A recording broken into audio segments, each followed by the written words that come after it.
മമതാ ബാനർജി രണ്ടും കൽപ്പിച്ച് തന്നെ മുന്നോട്ട് നീങ്ങുകയാണ്. 29 എംപിമാരുള്ള തൃണമൂൽ കോൺഗ്രസ് BJPയെ അക്രമ രാഷ്ട്രീയം കൊണ്ട് വരിഞ്ഞു കെട്ടാൻ വേണ്ടി ശ്രമിച്ചാൽ നടക്കുമോ എന്ന ചോദ്യമുണ്ട്.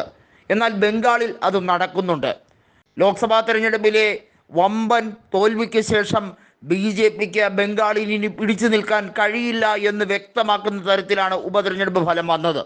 4 നിയമസഭാ സീറ്റുകളിലേക്ക് നടന്ന ഉപതെരഞ്ഞെടുപ്പിൽ 4ഇടത്തും തൃണമൂൽ കോൺഗ്രസ് ജയിച്ചത് 30,000 വോട്ടുകൾക്ക് മേലിലുള്ള ഭൂരിപക്ഷത്തിലേക്കാണ്.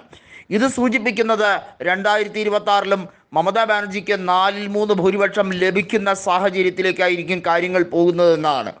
പ്രതിപക്ഷം ഉണ്ടാകാതിരിക്കുന്ന തരത്തിലേക്ക് മമതാ ബാനർജി അവരുടെ ഗ്രാഫ് ഉയർത്തി തന്നെ മുന്നോട്ട് പോകും എന്ന് വ്യക്തമാക്കുന്നു. മമതാ ബാനർജി തന്നെയായിരിക്കും വീണ്ടും മുഖ്യമന്ത്രിയാവുക എന്ന് ഉറപ്പിക്കുന്ന ചില സർവേ ഫലങ്ങളും അനുകൂലമായി വരികയാണ്. അതിനിടയിൽ മറ്റൊരു സ്ട്രാറ്റജിയുമായി അവർ നീങ്ങുകയാണ്. ലോക്സഭയിൽ നിലവിൽ പ്രതിപക്ഷ നേതാവ് രാഹുൽ ഗാന്ധിയാണ്. നിലവിൽ ലോക്സഭയിൽ അവിശ്വാസ പ്രമേയം കൊണ്ടുവരാൻ വേണ്ടിയുള്ള ചർച്ചകൾ ആരംഭിച്ചു കഴിഞ്ഞിരിക്കുന്നു. നമുക്കറിയാം, ജൂലൈ 21-ന് എല്ലാ രീതിയിലും BJP ഒരു നയത്തിലേക്ക് പോവുകയാണ്. അത് മറ്റൊന്നുമല്ല, സംയുക്ത പാർട്ടി സമ്മേളനം വിളിച്ചു ചേർത്തിരിക്കുകയാണ്. പക്ഷേ അതിൽ നിന്ന് മമതാ ബാനർജി കൃത്യമായി വിട്ടുനിൽക്കുന്നു എന്നുള്ളത് അവരുടെ കൃത്യമായിട്ടുള്ള ഒരു വൈമുഖ്യത കാണിക്കലാണ്. BJPയുമായി ഒരു രീതിയിലും സഹകരിക്കരുത് എന്ന് തൃണമൂൽ അംഗങ്ങൾക്ക് കൃത്യമായി നിർദ്ദേശം നൽകിയിരിക്കുകയാണ്. തൃണമൂൽ അംഗങ്ങളെ വേട്ടയാടാൻ, പ്രത്യേകിച്ചും മഹുവ മൊയ്ത്ര അടക്കം നിരവധിയായ നേതാക്കളെ ടാർഗറ്റ് ചെയ്തുകൊണ്ട് BJP നടത്തുന്ന ശ്രമങ്ങൾ, കഴിഞ്ഞ പാർലമെൻറ്റിൽ 17-ാം ലോക്സഭയിൽ മഹുവ മൊയ്ത്രയുടെ MP സ്ഥാനം നഷ്ടപ്പെടുത്താൻ വേണ്ടി BJP കളിച്ച കളികൾ ഒന്നും തന്നെ തൃണമൂൽ കോൺഗ്രസ് മറക്കില്ല എന്ന് ഉറപ്പിച്ചിരിക്കുകയാണ് മമതാ ബാനർജി. മമതാ ബാനർജി ഒരു കാര്യം കൂടി പറഞ്ഞിരിക്കുകയാണ്: ബംഗാളിൽ നിങ്ങളെ എത്രയൊക്കെ ശ്രമിച്ചാലും എൻ്റെ ആയുസ് ഒടുക്കം വരെ ഞാൻ അധികാരത്തിൽ തന്നെ ഇരുന്നിരിക്കുമെന്ന് ഉറപ്പിച്ചുകൊള്ളൂ എന്നാണ് നരേന്ദ്രമോദിയുടെ മുഖത്തു നോക്കി മമതാ ബാനർജി പറഞ്ഞിരിക്കുന്നത്.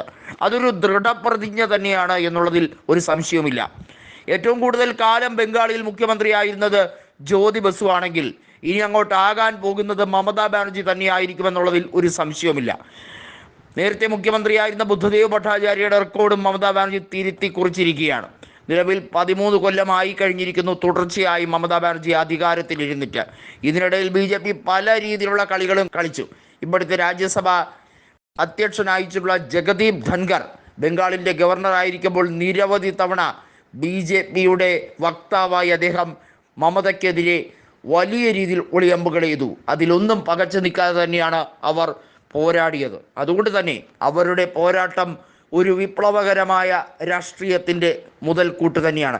BJPയിലെ MPമാർ വളരെ വൈകാതെ തൃണമൂലിലേക്ക് എത്തുമെന്നും അങ്ങനെ തൃണമൂലിൻ്റെ അംഗബലം 29-ൽ നിന്നും 35-ലേക്ക് ഉയരും എന്നുമാണ് മമത സൂചന നൽകിയിരിക്കുന്നത്.